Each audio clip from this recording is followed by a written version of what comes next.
We got Tracy Oliver, Dwayne Perkins, Jermaine Fowler, Grace Myers, Melvin Gregg, Sigmund Walls, Antoinette Robertson, ex-Mayo. That means come here.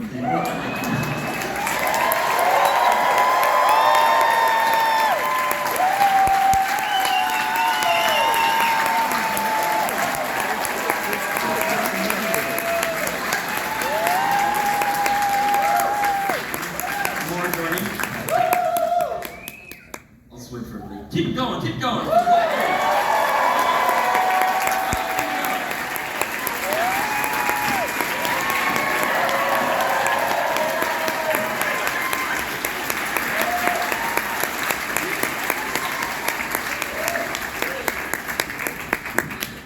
So I have to, for those who don't realize, this film began as a 4-minute sketch from 3P Comedy.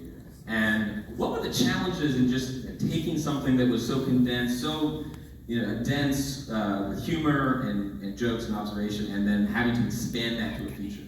What were those challenges? Well, I think we should start with the Dwayne and Tracy. They had to take this, and you gotta do yourself a favor and go look at the short on YouTube, whatever we're looking at on their Facebook. And but I'll let them talk because they were the architects of this. Yeah, the struggles was, making it longer.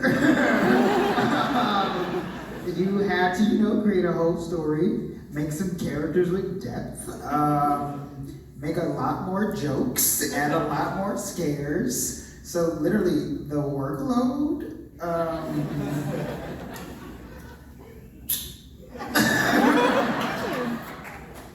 yeah. Thank you, Dwayne. Yeah, I thought the sketch was brilliant, and I thought that it could be a really good feature. And I think the challenge is trying to deepen it and try to figure out a way into it and a way to sustain 2 hours. You were so high. I love it.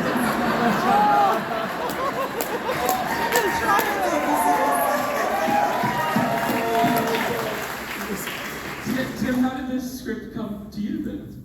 Well, I was a part of, I was brought the idea of Brian Dobbins, who's in the audience somewhere. Brian. And he and Charlotte Sumner, Rajit, came to me with this idea, and then I watched the short, and then of course I was able to sit down with Tracy and Dwayne. We went and pitched it to our partners in Marcy, and they said, go write a script. And then of course it took the geniuses over there a time to do it. I was never supposed to direct it, so I was a producer and figured, we'd find a director at some point.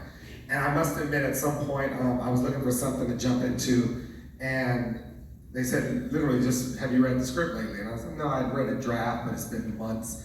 So I read the script, and I must admit, I just started laughing and just decided I would do it, because we just need laughter in this world now. So, to be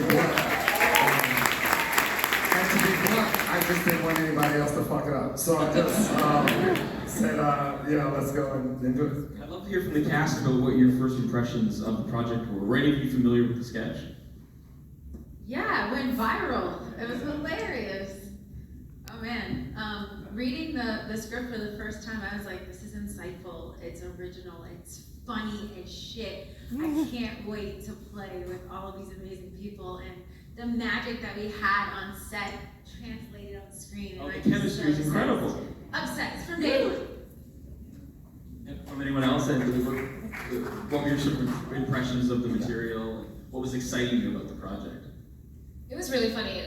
Like she said, it went viral. So if any of you haven't had a chance to see what that sketch looked like, it was extremely funny. And I think one of the reasons why is because we know for so long that when it came to films that had Black people in it, horror films, we were always the first ones to die.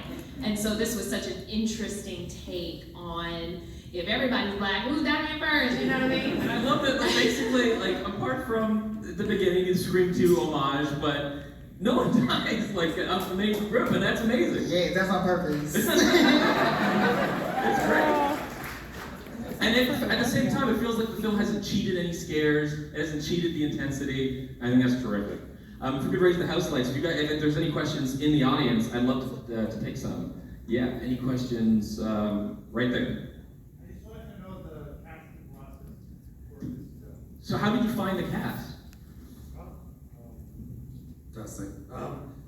You know, it was the normal process. You start to we got with Lee Daniels who cast the movie. We sat down, and myself and Brian and Tracy, and we just started thinking about who. And you just kind of go through this process of just seeing what was really fun for me is I wanted to find a lot of just some young actors. I don't ever, in my films, at some time I'll get one or two, and so I said, let's look at, who's like a little bit of an all-star team that we can put together. And so we just started checking out stuff, and some of them I knew, some of them I did not. But you just started to see, at some point they just kind of showed themselves. And, we're doing everything over Zoom now, so it's really a little difficult to know whether the chemistry was going to work. But we just tried to find, we would have, we did a couple of Zoom talks with most. And they just ended up being just this wonderful group of people that came together. And so that's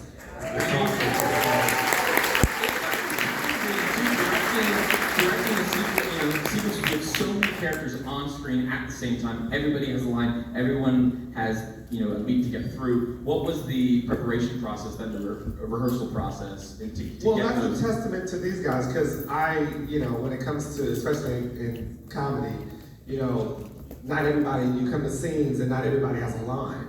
And what's great about these guys is that they would kind of find things off of a line, and then of course if they said something, I would say something. Hey, what would you do this? Would you do this? I know there's the scene where they first meet the killer, and we started doing this. Dwayne saw something on the TV, and we did kind of like this relay, to everybody. And that was just kind of like some of the people didn't have lines in that scene, but it's like, how do we make everybody a part of it? And then they take, my lead with it and give them the freedom to add their stuff, and and that's what was great about these guys. They just gave each other a chance to kind of add stuff. Tim Story's a fucking legend, and we really love working with you, dude. Seriously. Seriously.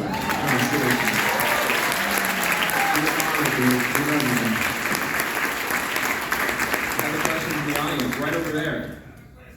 Oh, sorry, there's a question up there. The creepy voice upstairs. I just wanted to know what was the choice to keep that original sketch scene in the movie? Because I noticed it when you guys first got trapped in the room. Yeah, there's one scene in the film that is basically like the sketch. Yes, purposely, the purpose was to show the expansion of that idea so that you can see the origin within the rebirth. I have a question about the board game itself and the questions. How many questions did you come up with originally? Like, was it just you wrote the number of questions that were? I want to know if there's like a whole book of questions. He want to know the answers, so the next time we come out a bunch of black people, I got the blueprint. No, I got my clip notes. I can say it. Yeah, I'm big, dark skin, light skin, so y'all know I knew that.